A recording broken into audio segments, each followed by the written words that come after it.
إن الحمد لله نحمده ونستعينه ونستغفره ونؤمن به ونتوكل عليه ونعوذ بالله من شرور أنفسنا ومن سيئات أعمالنا من يهده الله فلا مضل له ومن يضلله فلا هادي له وأشهد أن لا إله إلا الله وحده لا شريك له وأشهد أن محمدا عبده ورسوله أما بعد فإن خير الحديث كتاب الله وخير الهدي هدي محمد صلى الله عليه وسلم وشر الأمور محدثاتها وكل محدثة بدعة وكل بدعة ضلالة وكل ضلالة في النار.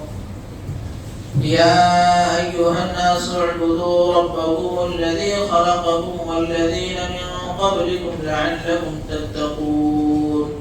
يا أيها الذين آمنوا اتقوا الله حق تقاته ولا تموتن إلا وأنتم مسلمون.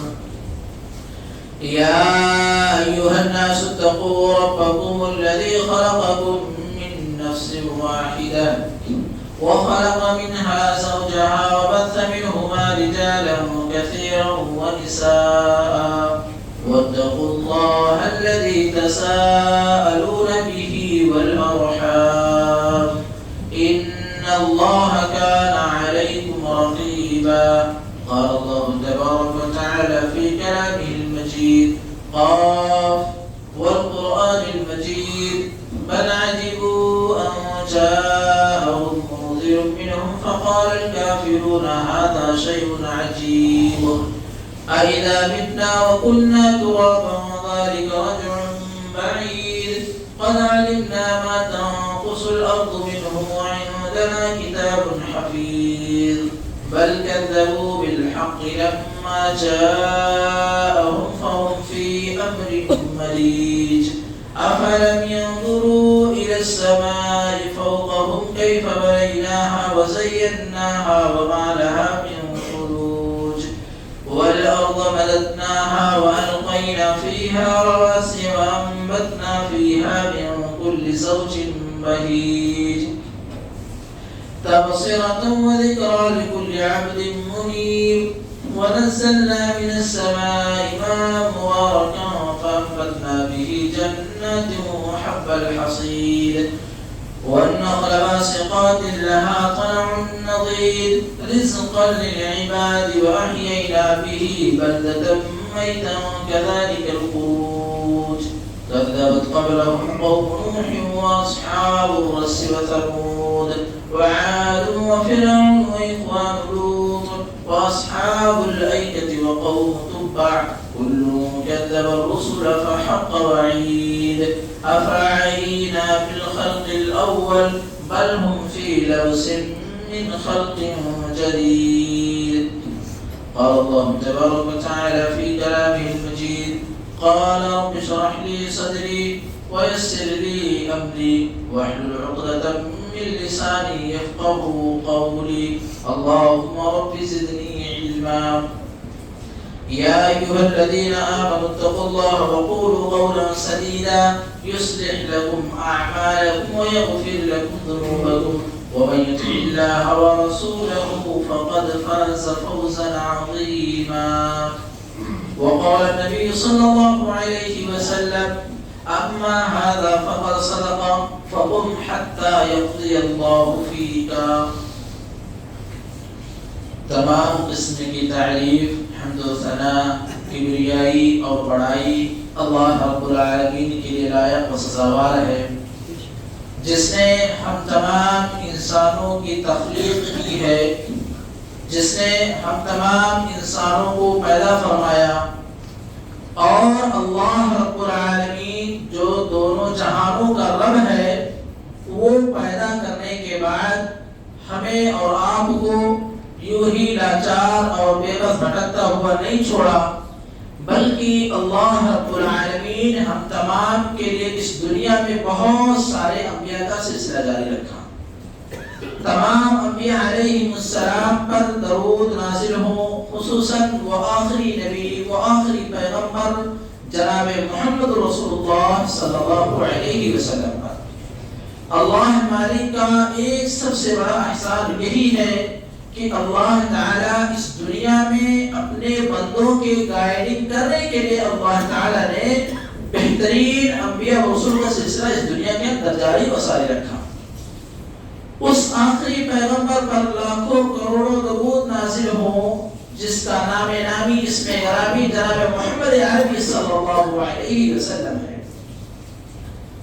اللہ رب العالمین کے شکر و احسانات کے بعد میں نے اس خطبہ جمعہ میں قرآن مجید کی ایک آیت کریمہ تلاوت کی۔ قرآن کی بہت ساری آیتیں آپ کے خدمت میں نے حاصل کیا، اس کے بعد ایک آخری کڑی، ایک قرآن کا آخری ٹکڑا جو میں نے آپ کے سامنے پڑھا، اسی کے تعلق سے میرا آج کا خطبہ ہوگا۔ محترم حاضرین اور ہمارے سامنے بیٹھے ہوئے دین ملی بھائیوں، اللہ تعالیٰ کی جانب سے بإذن اللہ میں نے اس خطبہ جمعہ میں جس موضوع پر گفتگو کرنے کی رسالت کر رہا ہوں وہ موضوع بیان ہے سچ کی اہمیت۔ سچ کی اہمیت، جیسا کہ قرآن مجید کا ایک ٹکڑا میں نے آپ کے روبرو رکھا، یا ایھا الذین آمنوا اتقوا اللہ وقولوا قولا سدیدا یصلح لکم اعمالکم ویغفر لکم ذنوبکم ومن یطع اللہ ورسولہ فقد فاز فوزا عظیما۔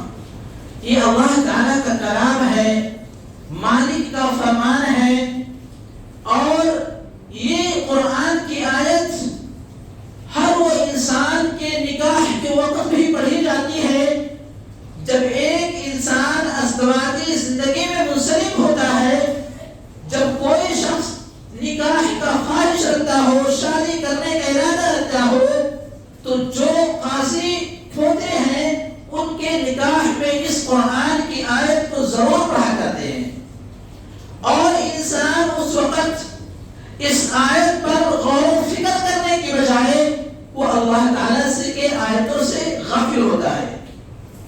انسان کو اس وقت بھی یہ واضح کیا جاتا ہے، یہ بتایا جاتا ہے کہ اللہ تعالیٰ نے اس قرآن کی آیت میں کیا کیا بینیفٹ رکھے ہیں، کیا کیا فائدے رکھے ہیں، اس سے انسان غافل ہوتا ہے، اس سے انسان جاہل ہوتا ہے، یعنی اسے اس چیز کے بارے میں معلومات نہیں ہوتی ہے، وہ اس کو پرکھنے کی بھی کوشش نہیں کرتا۔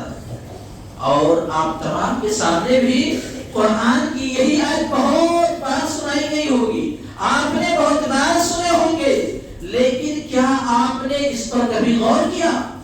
یا ایھا الذین آمنوا اتقوا اللہ وقولوا قولا سدیدا، کہ اس میں میرا رب مجھ سے کیا کہتا ہے، اس میں مجھ سے میرا رب کیا کہتا ہے۔ پہلے اس کے ترجمے پر ہم غور کرتے ہیں۔ اللہ تعالیٰ فرماتا ہے یا ایھا الذین آمنوا اتقوا اللہ، اے ایمان والو، اے وہ لوگوں جو ایمان لے آئے ہو، اللہ تعالیٰ سے ڈرتے رہو، اللہ تعالیٰ سے ڈرتے رہو، وقولوا قولا سدیدا، اور جو کچھ بات کو صاف سیدھی بات کرو، صاف سیدھی بات کرو، گفتگو بہترین کرو۔ اس کا کیا فائدہ؟ یصلح لکم اعمالکم ویغفر لکم ذنوبکم، اس سے اللہ تعالیٰ تمہارے اعمال کو ٹھیک ٹھاک کر دے گا، تمہارے اعمال کو درست کر دے گا، اور تمہارے گناہوں کو معاف فرما دے گا۔ وَمَن يُطِعِ اللَّهَ وَرَسُولَهُ فَقَدْ فَازَ فَوْزًا عَظِيمًا، اور جو شخص اللہ تعالیٰ اور اس کے رسول کی فرمانبرداری کرے، یقیناً وہ بڑی کامیابی حاصل کر لی۔ میرے پیارے بھائیوں، صاف سیدھے گفتگو سے مراد وہ گفتگو ہے، وہ بات ہے جس میں ہیر پھیر نہ ہو، جس میں ملاوٹ نہ ہو، جس میں صاف سیدھی گفتگو ہو، وہ گفتگو مراد ہے، ہیر پھیر کا معاملہ نہ ہو۔ یہ آیت کریمہ نکاح کے وقت پڑھی جاتی ہے، یا ایھا الذین آمنوا اتقوا اللہ وقولوا قولا سدیدا یصلح لکم اعمالکم ویغفر لکم ذنوبکم ومن یطع اللہ ورسولہ فقد فاز فوزا عظیما۔ دو رشتہ دار ایک ہوتے ہیں، دو گروہ ایک ہوتے ہیں، کسی کی ایمان مکمل ہو رہی ہے، اللہ تعالیٰ کی اس آیت کو وہاں پڑھی جاتی ہے،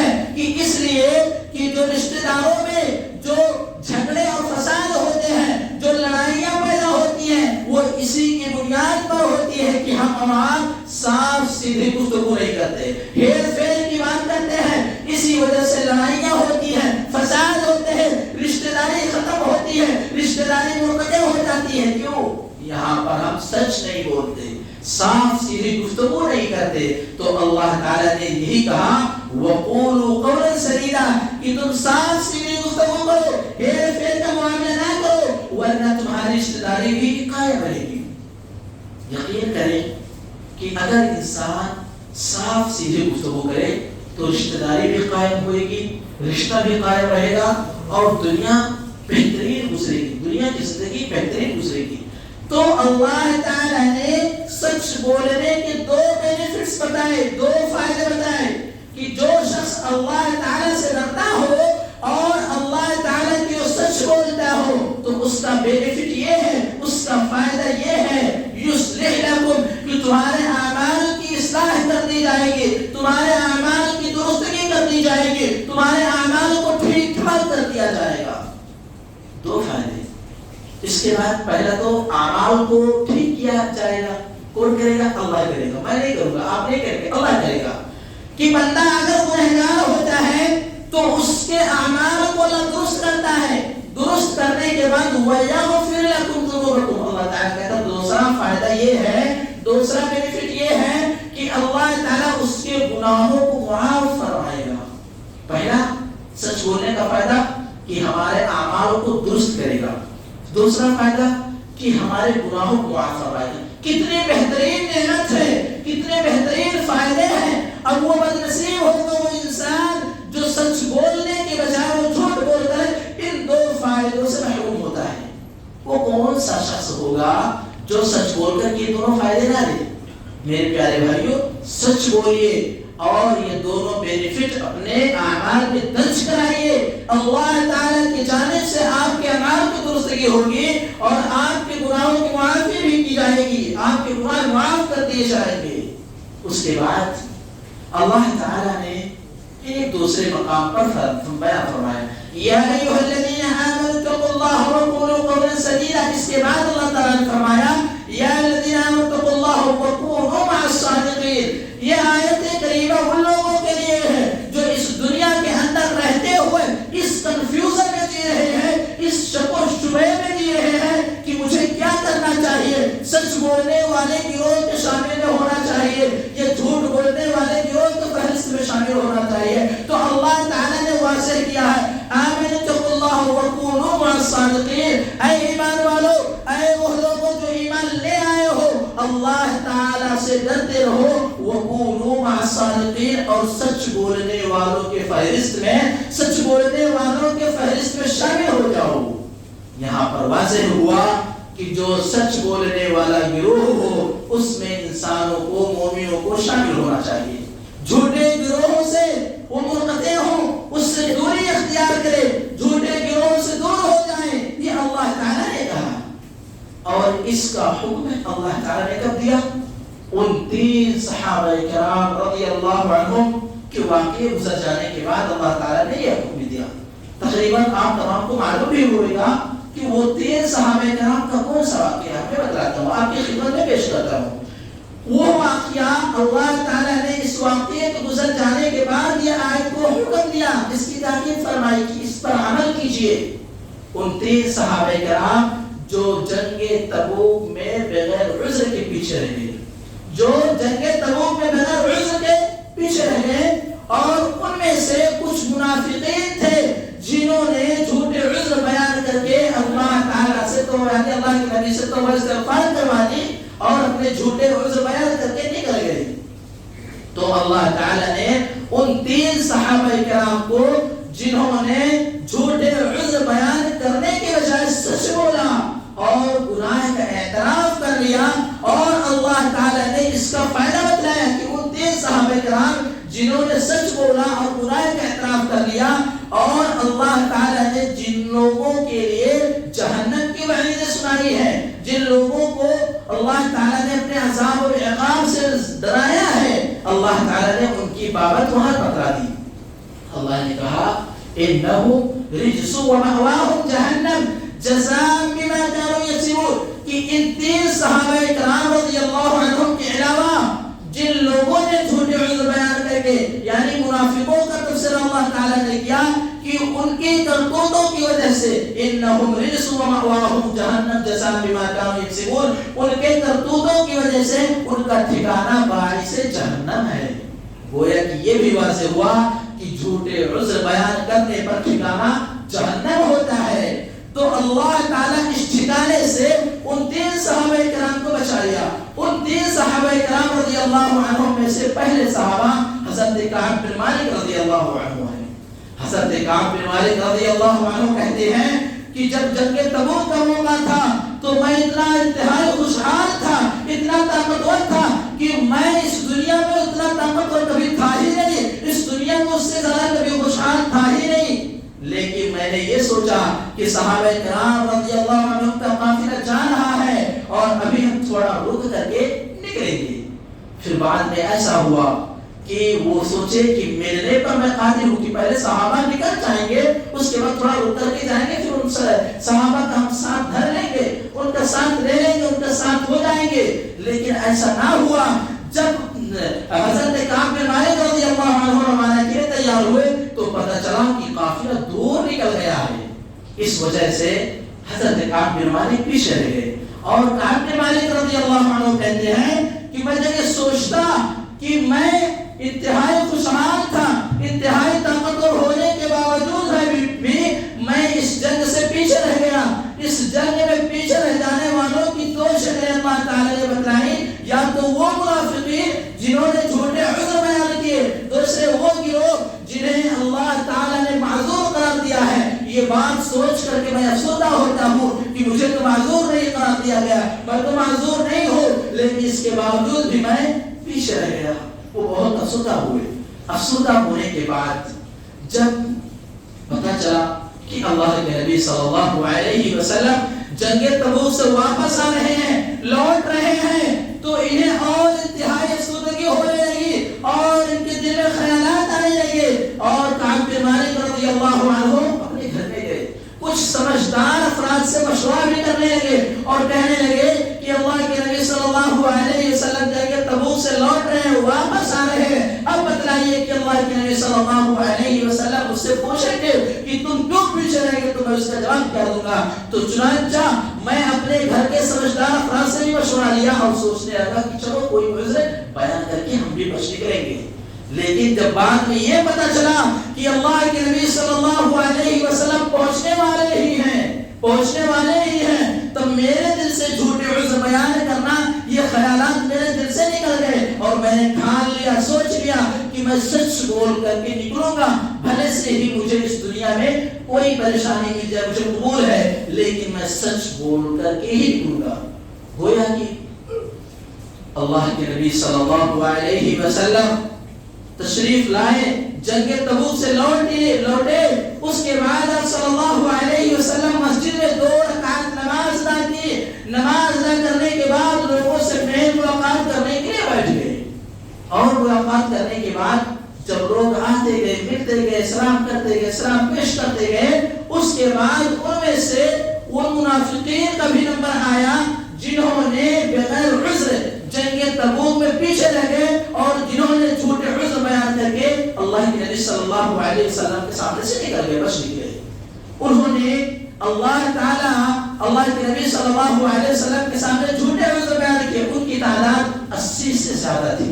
کتنی؟ 80 سے زیادہ تھی، اور اللہ کے نبی صلی اللہ علیہ وسلم ان کے اس جھوٹے عذر کو قبول کر لی، اور قبول کرنے کے بعد اللہ تعالیٰ نے ان کے باطن کو اللہ کے سپرد کر دیا۔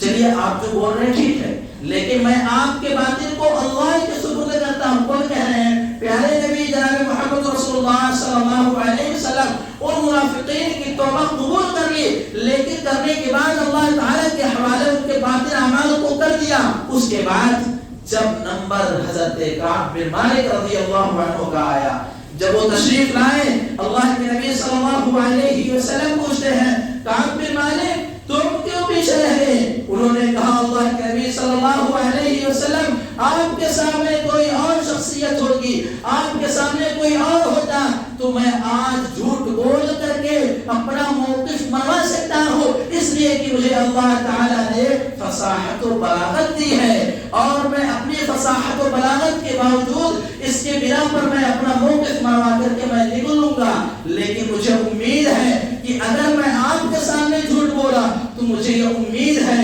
کہ میرا رب آپ کو حقیقت حال سے آگاہ کر کے مجھ سے پھر سے ناراض کر دے گا۔ اگر میں جھوٹ بول کر کے آپ کو خوش کر دوں، آپ مجھ سے ناراض نہیں ہوں گے، لیکن میرا رب آپ کو حقیقت حال سے آگاہ کر کے آپ کو پھر سے ناراض کر دے گا۔ تو میرے اللہ کے نبی صلی اللہ علیہ وسلم، میں اس جنگ تبوک میں پیچھے رہ جانے پر کوئی عذر نہیں تھا۔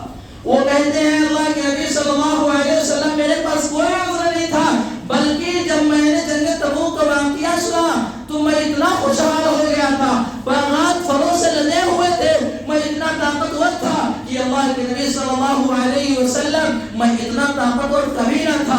اللہ کے نبی صلی اللہ علیہ وسلم کہتے ہیں اما هذا فقد صدق فقم حتى يقضي الله فيك، لہذا رہی بات اس شخص کی تو اس نے سچ بولا، حتى يقضي الله فيك، تم چلے جاؤ یہاں سے یہاں تک کہ اللہ تعالیٰ تمہارے بارے میں فیصلہ سنا دے۔ اس کے بعد کعب بن مالک رضی اللہ عنہ وہاں سے چلے گئے۔ جب چلے گئے انہوں نے ان منافقوں کے سامنے حاضر ہوئے، منافقوں سے کہہ رہے ہیں، ان لوگوں سے جنہوں نے بغیر عذر جھوٹے بہانے بتلا دیے اور اللہ کے نبی سے توبہ استغفار کروا دی، ان کے پاس جب گئے تو انہیں ڈانٹا گیا، پھٹکارا گیا کہ تم نے جھوٹے عذر کیوں نہیں بنائے؟ اگر تم بھی جھوٹ میری طرح بول دیے ہوتے تو آج اللہ کے نبی صلی اللہ علیہ وسلم کی استغفار کے مستحق ہوتے، تمہارے لیے اللہ کے نبی استغفار کرتے۔ لیکن انہیں کیا معلوم کہ ان کے بعد ان کو اللہ کے نبی نے اللہ کے حوالے کر دیا، ان کو یہ معلوم نہیں تھا۔ گویا کہ انہیں ڈانٹنے لگے تو حضرت کعب بن مالک رضی اللہ عنہ کہتے ہیں چلیے ٹھیک کوئی بات نہیں، لیکن یہ بتاؤ یہ معاملہ اور کس کس کے ساتھ ہوا؟ تو انہوں نے کہا یہ معاملہ دو اور لوگوں کے ساتھ ہوا۔ کہنے لگے وہ کون دو لوگ ہیں بتلائیے؟ انہوں نے بتلایا مرارہ بن ربیعہ رضی اللہ عنہ ہے، ہلال بن امیہ رضی اللہ عنہ ہے، یہ دو لوگ اور ہیں۔ جو جواب آپ کو دیا گیا یہی جواب ان دونوں کو بھی دیا گیا، لہذا کعب بن مالک کہتے ہیں میں وہاں سے چلا گیا۔ تین صحابہ کعب بن مالک رضی اللہ عنہ، ہلال بن امیہ رضی اللہ عنہ اور حضرت ربیعہ رضی اللہ عنہ، یہ تین کا واقعہ اس میں شامل ہے۔ اب کہتے ہیں کعب بن مالک رضی اللہ عنہ کہ جب تینوں کا معاملہ ہمارے جیسے تھا، یعنی جو ہمارا معاملہ وہی دونوں کا بھی معاملہ ہے، لیکن اس معاملے میں ان تینوں کے سامنے میری عمر کم تھی، میں کم سن عمر کا تھا اور میں اعصاب کا مالک تھا۔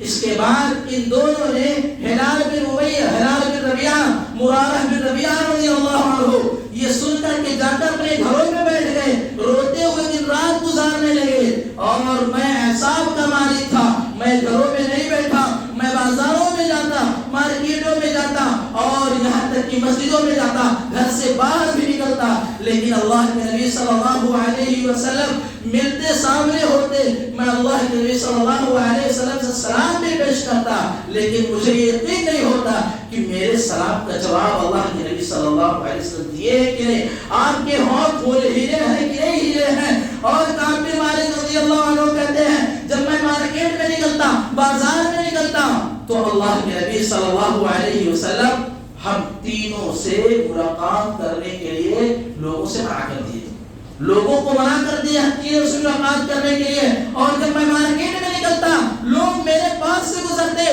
لیکن میرے ساتھ اتنے کنارہ کش ہو گئے کہ مجھے کوئی بلانے والا نہ تھا، مجھ سے کوئی بات چیت کرنے والا نہ تھا، میرے سامنے سے ایسے گزرتے، مجھے ایسا محسوس ہونے لگا کہ یہ زمین وہ زمین نہیں ہے جس پر کعب بن مالک پہلے چلتا تھا، یہ زمین میرے لیے اجنبی ہو چکی تھی۔ اور کعب بن مالک رضی اللہ عنہ کہتے جب میں اللہ کے نبی صلی اللہ علیہ وسلم کے ساتھ نماز پڑھتا، میری پوری توجہ نماز میں ہوتی تو آپ صلی اللہ علیہ وسلم میرے طرف دیکھتے رہتے، لیکن جب میں اللہ کے نبی صلی اللہ علیہ وسلم کی طرف دیکھتا رہتا تو اللہ کے نبی صلی اللہ علیہ وسلم اپنا چہرے مبارک ہٹا لیتے اور میری کیفیت ایسی ہو گئی تھی کہ یہ زمین میرے اوپر تنگ ہو گئی تھی۔ اور یہ سلسلہ 40 دن تک گزرا، 40 دن تک چلتا رہا۔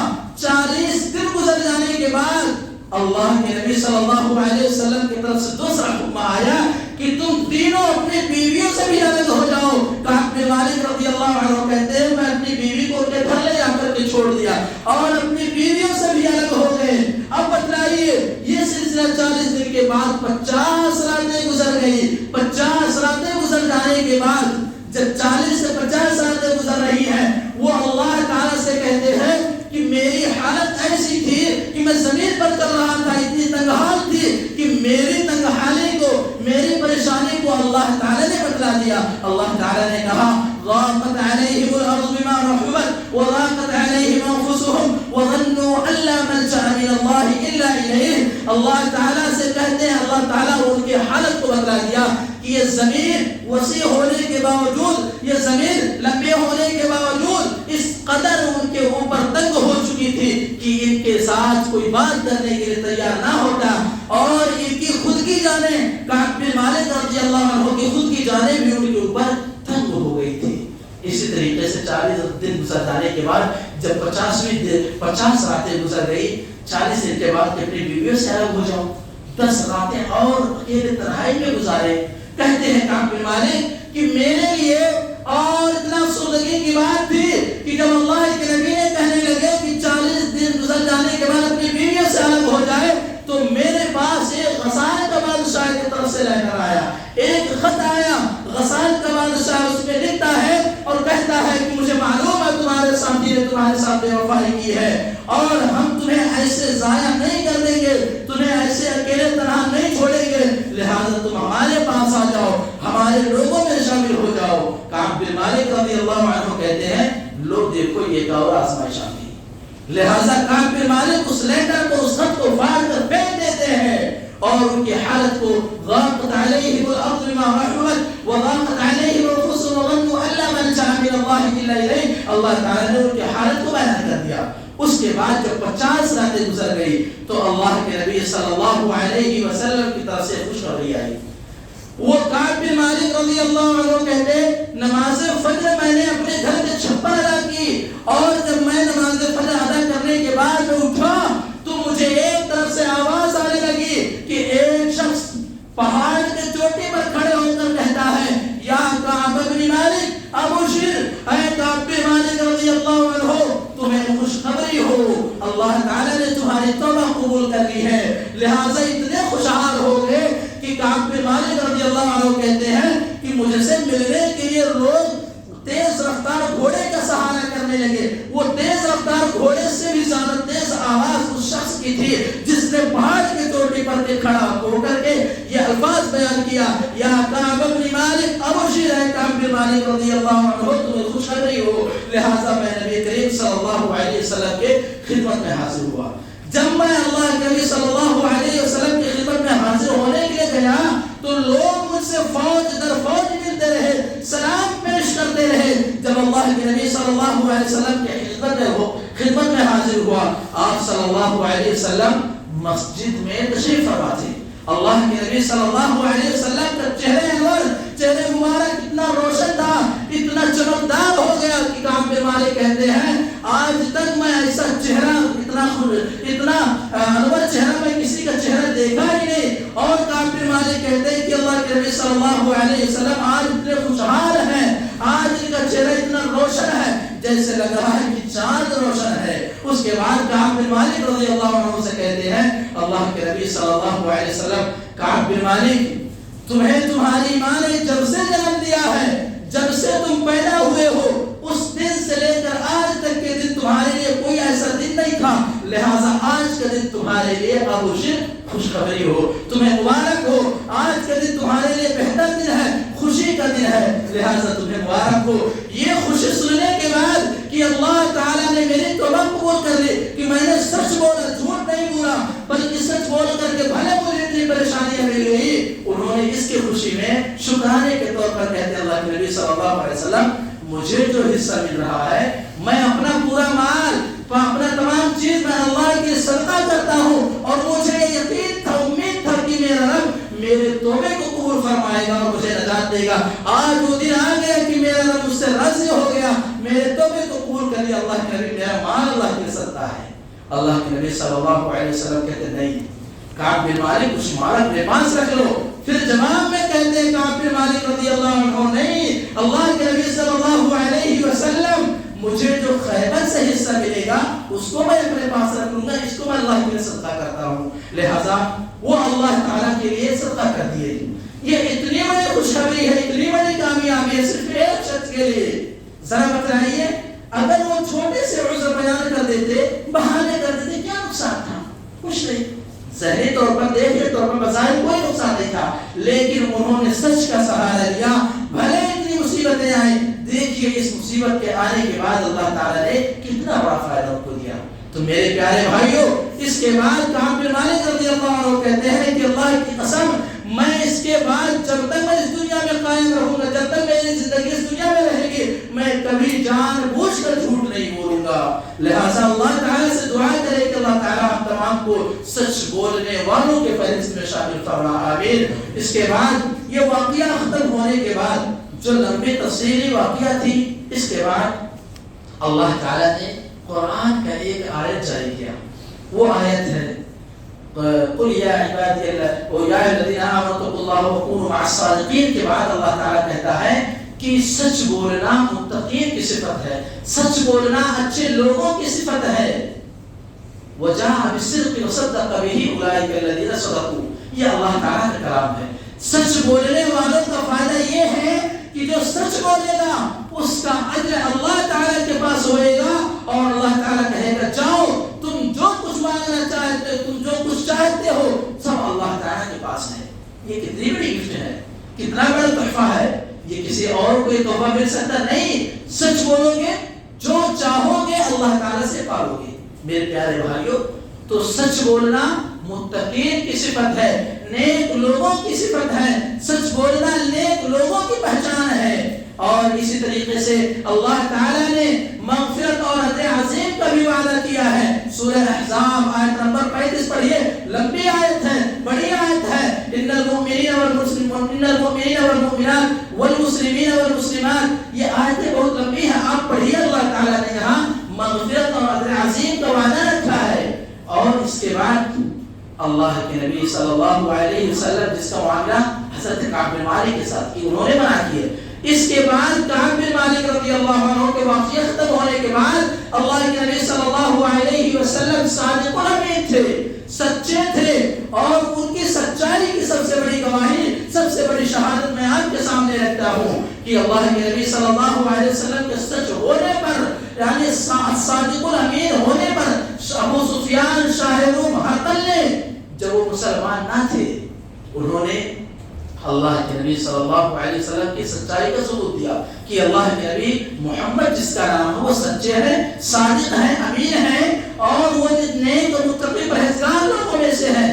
شاہ روم ہرقل نے کہا وہ سفیان بتلاؤ وہ کس کس چیز کا حکم دیتے ہیں، کس کس چیز کا حکم دیتے ہیں. وہ کہنے لگے کہ اللہ کے نبی صلی اللہ علیہ وسلم، وہ اللہ کے نبی صلی اللہ علیہ وسلم ہمیں کچھ باتوں کا حکم دیتے ہیں. اعبد اللہ، وہ اللہ کے نبی ہم لوگوں کو اللہ کی عبادت کا حکم دیتے ہیں کہ اللہ کی عبادت کرو. ولا تشرکوا به شیئا، اس کے ساتھ کسی اور کو شریک نہ کرو، اس چیز کا حکم دیتے ہیں. اور وہ کہتے ہیں وَاتَّقُوا مَا يَقُولُ آبَاؤُكُمْ، اور وہ اللہ کے نبی صلی اللہ علیہ وسلم کہتے ہیں کہ تم سب اپنے آباء و اجداد کے دین کو چھوڑ دو. میں جو دین لے کر آیا ہوں، میں جس دین کی طرف تمہیں بلاتا ہوں اس دین پر آ جاؤ، اس چیز کا حکم دیتے ہیں. وَيَأْمُرُونَ بِالصَّلَاةِ، اور نماز کا حکم دیتے ہیں. وَالصِّدْقِ، اور سچ بولنے کا حکم دیتے ہیں. وَالْعَفَافَ وَالصِّلَةِ، اور پاک دامن رہنے کا حکم دیتے ہیں. وَالصِّلَةِ، اور صلہ رحمی کرنے کا حکم دیتے ہیں. یہ تمام حکمیں محمد رسول اللہ صلی اللہ علیہ وسلم دیتے ہیں. جب یہ انہوں نے سنا تو کہنے لگے پھر مجھے یہ ڈر ہے، مجھے یہ خدشہ ہے کہ کہیں میرے اس تخت پاک کے مالک نہ بن جائے. اگر آپ کے نبی جناب محمد رسول اللہ صلی اللہ علیہ وسلم حقیقت میں یہ باتوں کا ذکر کرتے ہیں، حقیقت میں ان چیزوں کا حکم دیتے ہیں، تو میرے اس تخت کا مالک بھی بننے میں آسانی ہوگی، یعنی انہیں دینی نہیں ہوگی. تو میرے پیارے بھائیوں، سچ کی اتنی بڑی اہمیت ہے کہ سچ بولنے کی وجہ سے اللہ کے نبی صلی اللہ علیہ وسلم کے دشمن بھی ان کی گواہی دے رہے ہیں کہ اللہ کے نبی آپ صلی اللہ علیہ وسلم الصادق الامین ہیں، سچ بولنے والے ہیں۔ اور یہی نہیں، حضرت خدیجہ رضی اللہ عنہا کا بیان سنیے، فواللہ لا یخزیک اللہ فیک ابدا، وہ کہتے ہیں کہ جب آپ صلی اللہ علیہ وسلم کے اوپر پہلی بار وحی کا نزول ہوا، آپ صلی اللہ علیہ وسلم گھبرا گئے، گھبرا کر کے جب خیمے میں آئے، تشریف لائے، اما خدیجہ رضی اللہ عنہا کے حجرے میں آئے، وہ کہتی ہیں فواللہ لا یخزیک اللہ فیک ابدا، اللہ رب العالمین آپ کو رسوا نہیں کرے گا، اللہ آپ کو ذلیل نہیں کرے گا۔ یہ کس کی آواز ہے؟ اما خدیجہ، ایک فیمیل کی آواز ہے جو اپنے شوہر کو یہ تسلی دے رہی ہے، جو اپنے شوہر سے کہہ رہی ہے کہ اللہ آپ کو رسوا نہیں کرے گا، اللہ آپ کو ذلت نہیں کرے گا، اس لیے کہ آپ صادق الامین ہیں، آپ سچے ہیں، اور سچے لوگوں کو اللہ تعالیٰ کبھی رسوا نہیں کرتا، اللہ تعالیٰ سچ بولنے والے لوگوں کو کبھی ذلیل نہیں کرتا۔ فیصلہ آپ کے ہمارے تمام کے ہاتھوں میں ہے کہ آپ سچ بولنے والوں کے فہرست میں شامل ہو کر کے اس دنیا کی ذلت اور رسوائی سے بچنا چاہتے ہیں، یا جھوٹ بول کر منافقوں کی طرح سے آپ ذلت اور رسوائی کا سامنا کرنا چاہتے ہیں۔